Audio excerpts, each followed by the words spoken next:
So what's titration? Titration is to evaluate what's the proper dose. And in medicine and chemistry, what we often do is we'll have some liquid and we'll put in a different liquid, and at a certain point we measure the number of drops and it goes from being clear to being purple.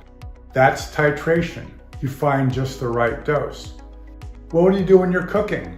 Well, you taste a little bit, it doesn't feel like it's quite done, you taste a little bit, that's done. That's the best way to treat. In other words, treat in small, short increments and build up until the patient says, gee, that area feels a little better. That's how you use titration to get the perfect dose.